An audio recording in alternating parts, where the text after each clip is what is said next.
Welcome to Inside Racing. Jack Paton retired from horse training 10 years ago after half a century in the business. He never trained big teams and he never had the luxury of high-priced horse flesh, but he could recognise and develop the talents of a good horse better than most.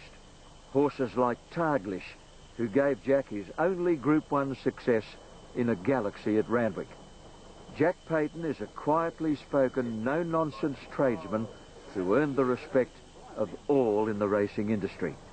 It was a great pleasure to drop in on Jack recently at Hawkesbury to have a cup of tea and reminisce a little. Well, Jack, you grew up in Orange as one of 9 kids in a very, very tough era. You grew up at the height of the Great Depression. That's right, yeah. Not too many luxuries in the family, I imagine? No, it was not. I was working on a milk cart when I was 9 years old, getting up and going on a milk cart in the morning and then go out and pick a bushel of peas in the afternoon for a shilling a bushel, 2 kerosene in for the peas. That's how we were going for a while, you know. It was hard. And I bet you can remember a cold, bleak winter or two in Orange. Oh, we're going to the track 3 mile there and to the track from where we lived. The track's a good way out, you know. And it was 3 mile out, and by the time you got there, your hands would be frozen. You wouldn't know you had all there was of rain. We'd be riding one and leading 2 or something, and you wouldn't know. You'd jump off the horse and your feet, you have no feeling in your feet. You'd just, the winters there, nothing like they used to be. Much milder now, isn't it? Yeah. Well, horse racing's been a part of your life from the age of reason, because your dad, John Paton, was a professional horse trainer of some note. Oh, yeah. He won quite a few races, yeah. I remember once they used to race, when he was a kid, he was telling me a story when they used to just, you know, number 9 sort of races they'd be, and they'd all get on the booze out of the place, and old buddy, old judge, he'd be on the time of the last race. Anyhow, there was one race meeting, there was the bloody black horse and the white horse were fighting out the finish, and he used to sing out what won it, and I said, what? He said, Pieball won it. There's no pieball in it. He said, oh, well, first and second horse are dead heat. Just like that. That's when they kicked all the races out. Yeah. Jack, your dad trained a hurdler by the name of Burdock. He bought him for 3 or 4 guineas, schooled him at home virtually in the backyard, That's right, yeah. and eventually got him going well enough to win hurdle races in Sydney. Yeah. So well, in fact, that he got an offer for the horse of 1,000 guineas. It was a fabulous fortune. Yeah, for a £4 guinea horse. Yeah. Yeah. Did he came home and told the family about the offer? Yeah, we all had a meeting about it, and anyhow, the finish up, he said the taxation will take most, so we'll keep him, and he wouldn't sell him. And then he broke his neck, as I say, his neck's hard. When he's 20 lengths in front, halfway up the straight, but Harry said he felt him go at the hurdle before. And he said, he's that far in front, I'll just get him over this hurdle and he'll still get home, you know. Right. Which he shouldn't have done. He was a poor bloody horse, and he toppled over it. He never rose at all, you know. Now, your brother Harry Paton was a fairly capable jockey. Yeah, good jockey. Back then. He eventually turned to training here at Hawkesbury, as you did, and he too had a lot of success. Oh, yes, he won his share of races, yeah. He had a good horse, Aqua Boy, and he was his best. And he just got beaten in the Sydney Cup. Should have won, apparently. Jockey lost his foot in the line. He's about the best he had, but he won quite a few races around. Yeah. Now, you too tried to follow in Harry's footsteps as a jockey in the Western Districts. You had your first race ride at 13. Yeah, didn't do much good. And then I had a fall about my 3rd ride, and I don't think that done me much good. But anyhow, I was never any good. I rode 5 winners. And I was apprentice for 5 years, I think, and rode 5 winners. So I used to, most of the rides I got were in the Depression days. You'd go to collect your 10 bob losing ride, and they'd say it's been arranged. Poor buggers didn't have enough money to put your losing right in, you know, and to get be an A alongside it, being arranged. So I didn't get any money out of it. Now, Jack, there's one funny little story about your riding days, and it concerns the fact that you and Dad pulled a Swifty. He had a maiden horse, and he decided to put J. Paton down as the jockey to get a better price. Apprentice, yeah. I was apprentice, yeah. And he said, I thought I was going to ride the horse anyhow. We got to the course, and I got all ready to go out and weigh out and that, and Dad come in and he said, now you get a pain in the guts and fall over, so you can't ride. And he said, well, get Harry on him. But then I found out after, they just put their names up in chalk. And they just rubbed the J out and put H out. But they got 6-1 for their money when I was on him. As soon as they put Harry's name up, he went to 6-4. That's how good a jockey I was. Or that's how good a jockey Harry was. Yeah. How bad I was. And he duly won the race. Well, I'm pretty sure he won, yeah. Yeah, he won, yeah. After the war, you started training in your own right in the Western Districts, and you got hold of a pretty handy little mare by the name of Royal Fashion. She won 36 races. Yeah.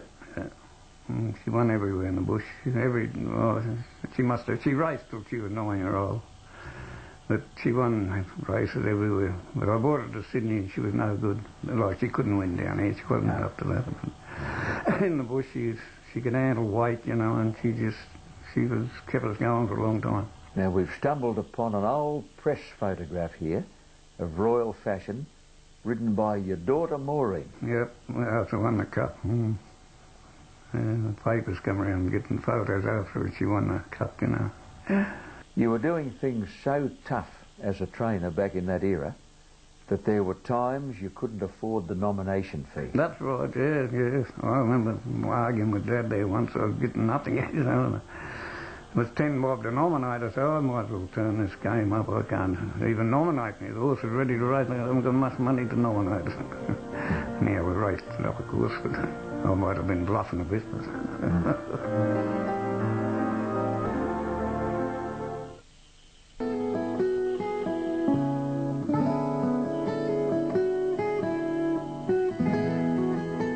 Your dad trained for one of racing's most famous families, the Tates of Jugeong, who've had good horses for generation after generation. Phil Alotta, of course, back in that era was their trainer here in Sydney. But your dad got the ones that Phil Alotta didn't want. Yeah. And he came across a pretty handy one that I think you looked after at one stage.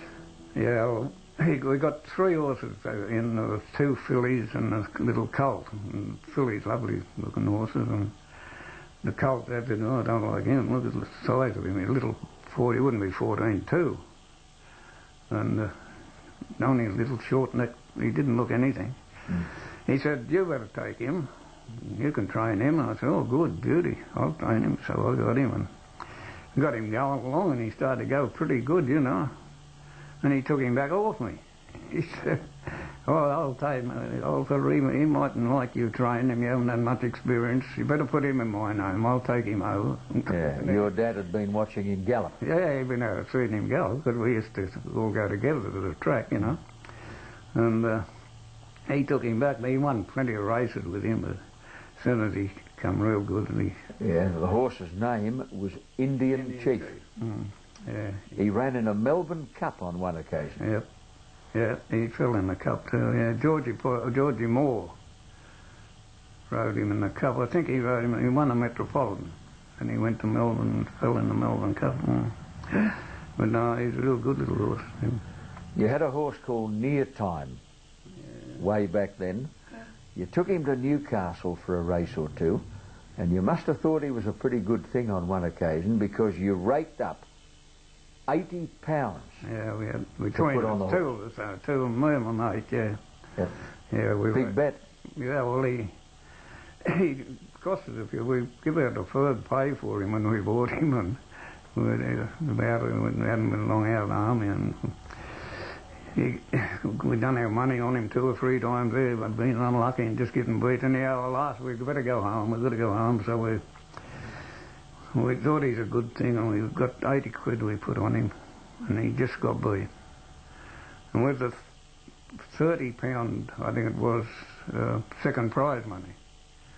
Whatever it was anyhow, I'm not real sure about that. I'm sure about 80 we had on him. And we got that and we ordered a horse box back to Orange.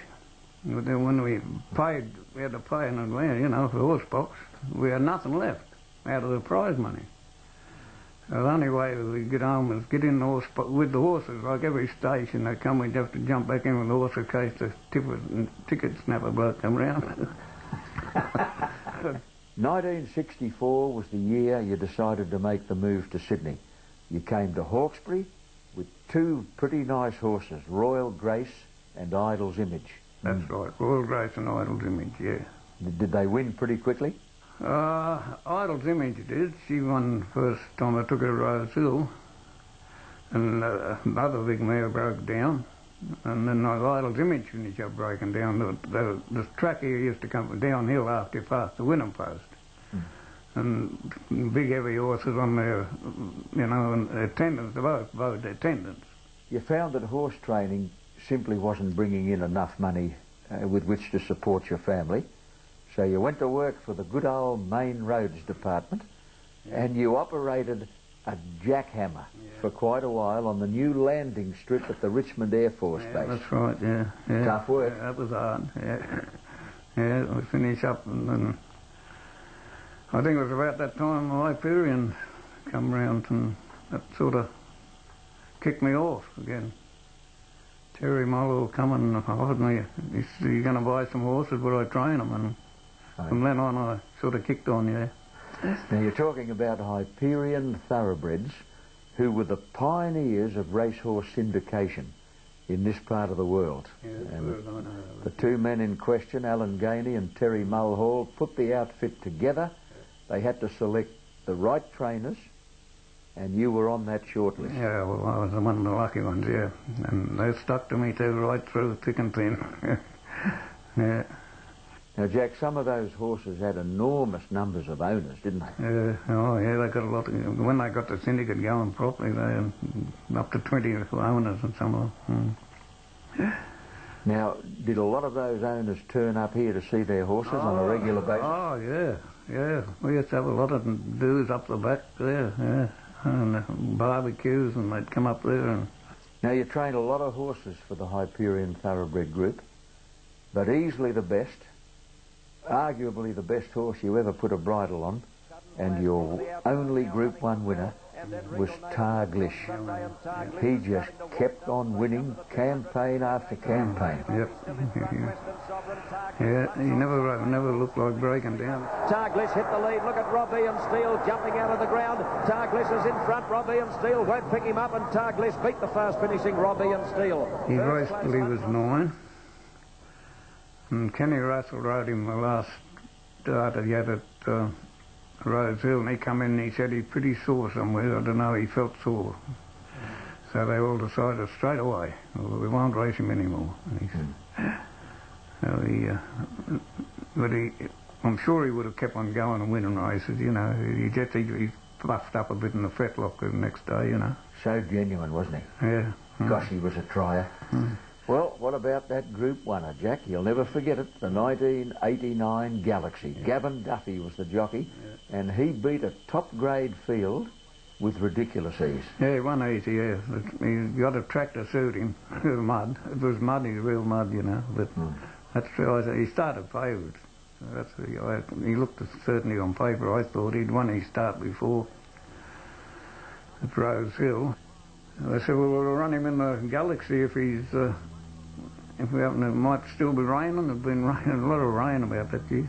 And anyhow, he got a wet track and he bolted him. Old Targlish wanted to duck in behind him, but now he's coming up the leader. Targlish is going to do it again. The old boy sweeps to the lead close to home, and he's a bonny old horse. Targlish races away to win the Galaxy. Magic Gleam. How did you feel on the day?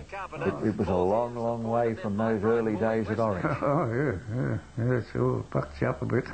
Yeah, hell of a day, eh? Yeah, it was great. Some of the other Hyperion horses that you were able to win good races with included Princess Clarendon. She won a McKell Cup. Yep, yeah. A little Ray Roder, Ray Selkirk Roder, yeah. He just scrambled home in it, but she got there. And see, they bought her royal other horse, Prince Clarendon. She was a full sister to him. When they went up and Terry bought 3 up there at Dubbo, and Prince Clarendon one of them. Then he heard she was for sale, and we went up and inspected her, and he bought her then. They were pretty cheap too, few $1,000s, not much. Yeah. Now you mentioned Prince Clarendon, who won a lot of races. Peter Cook rode him on several occasions. Yeah, I think he won 2 on him at Canterbury, 2 of them 100-metre races. Yeah. Useful horse. Oh, he was a handy horse, yeah. Another one of your favourites, Chocolate Prince. Striking looking horse. Yeah, lovely horse, and yeah, he didn't last long. I just can't remember what happened to him. He won one day at Randwick, and Higher and Higher was another one of theirs, and that won the same day. I had 2 in that day, and they both won. And I won the teacher's bottle of whiskey. Now, a couple of very handy ones that didn't carry the Hyperion colours included Cavalier. Now, here is a horse, Jack, for which you had a lot of time. We never really saw the best of him, did we? No, he could have been better than Tigrish, I think, if he had good feet and could breathe properly. He had 80% of his wind is all he ever get. Well, early, before he went broken-winded, and the vet said they operated on him twice. Yeah.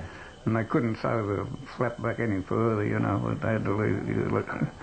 Yeah, whatever they do. But they said he would never get more than 80% of his wind.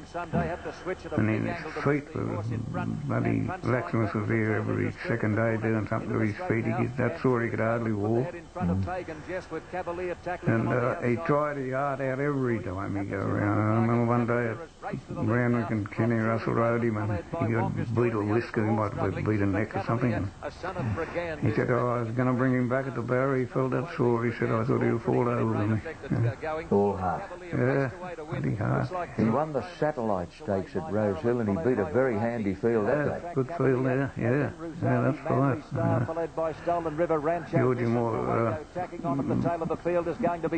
Dittman rode the first 3 winners, I think, that day, and Kenny Russell rode him and got up and beat him. He beat Kenny, I think, maybe all the others. He was put more pleasing than I think he got up to beat Georgie. Instead of winning 4 like straight, all with it. And he got up and beat him on Cavalier, yeah. Cavalier's lunging. Cavalier doing best. He's an old marvel. Cavalier has won from Classic Magic. Storm the Fort was a useful horse, Jack. Yeah, he was a good horse. Good old horse. He'd always try too. And he'd get out in front of them long races, and 9 times out of 10 they'd run him down, but he'd run second or third. He got away with a couple of them. He got away with a 2,600 race at Randwick. He led all the way that day with Jamie Whitney in the centre. Yeah, that's right. He rode him, and he led all the way. He got a break on him, and he was 20-1 too. And he got a bit of a break on him, and they caught him at the top of the straight, and they couldn't get past him. No, he battled on that day. I don't know that he battled on him, the others all knocked up chasing him. Storm the Fort fighting back again, got the head in front of Like a Laser and strolling by. Storm the Fort just in front and fell in the wind. Storm the Fort wins it narrowly over Like a Laser and strolling by on the extreme outside.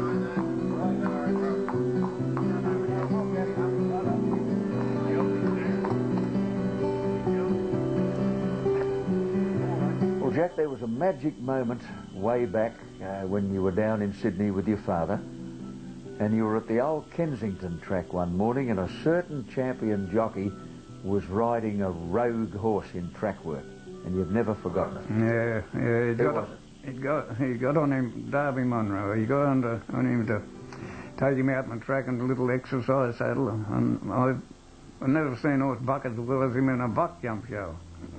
And he never stopped hitting him, never shifted in his hand, never looked like losing him. And he had the whip, and he was into him with the whip all the time. He's bucking. I said, well, that's the best rider I've seen. You know, there's a little saddle and the way he bucked. So I suppose he's the best I've seen. But then... So Darby was more than a race rider. Oh, yeah. He was a real horseman. A real horseman, yeah. Another one I got, a jockey I thought was the best was Peter Cook's father, Billy Cook. remember once at Canterbury, well, a mate come down to the races from Orange, and we hadn't back to win in the last race, and he said, oh, we raked up, we put it on Cookie, and I was up in the stand. I said, oh, he's doing 15 alley. He can't win from the 1500 here, I reckon 15 alley, I don't know. Anyhow, he said, oh, I'll go down, I might back the favourite. But anyhow, he come back and he said, we're on Cookie, anyhow, I backed him. Anyhow, he's the best ride you ever seen. He got him at home, of course. The jockey won the race. And his nickname was Last Race Cookie. Last Race Cookie. I think that's why he backed him, probably. He got backing him. You told me once that the best bush jockey you ever saw, and a bloke who would have rated right up there with the city riders had he so desired, was Jack Norton. There's no doubt about him being the miles the best by far. I made him a lawyer with a good bush jockey, and that Doherty too, but Jackie Norton, he had it on all. Is he really? Oh, yeah, he was the best. What were his strong points?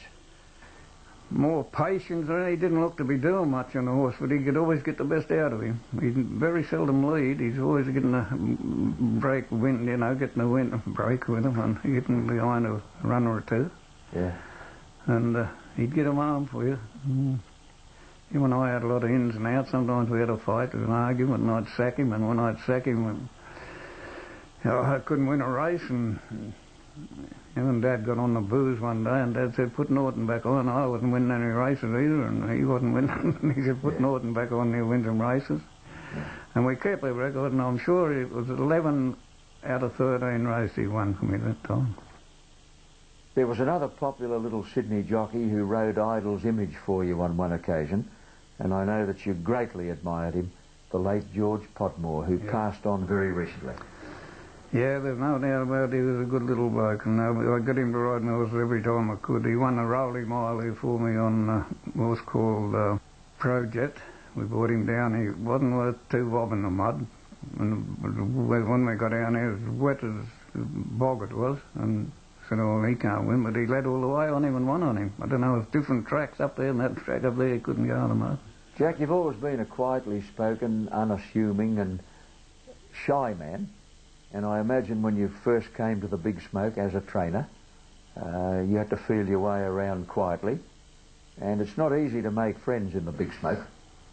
Yeah, no, I was very standoffish. Yeah, I was a real bushy and not being educated very well and no confidence in myself either, and I was around, I was pretty quiet.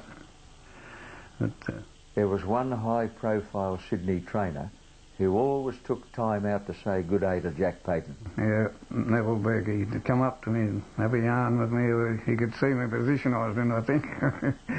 And he'd come up and he'd always have a good yarn. He was the best bloke I struck in them days. And since then, another bloke that's been Rod Craig, I reckon he's in this category too. He's a good bloke. He'd always, do anything to go out of his way to help you. And when I was going to barrier trials at Warwick Farm and that, he'd help me out as much as he could. And I had a lot of good ones that I didn't know them all that well. But 10 years ago, at age 70, you decided to call it quits. It surprises me a little that you didn't decide to keep 1 or 2. No, horses of your own, maybe. Yeah, well, I never had any of my own. But I only had a couple of them. They were dwindling away. I threw and give it up, and my ulcers were playing up a bit, and I thought I'd pull the pin altogether and get out of it. Yeah. And I don't mind sleeping in and out these cold mornings either, How does an 80-year-old ex-trainer look back on a lifetime in racing?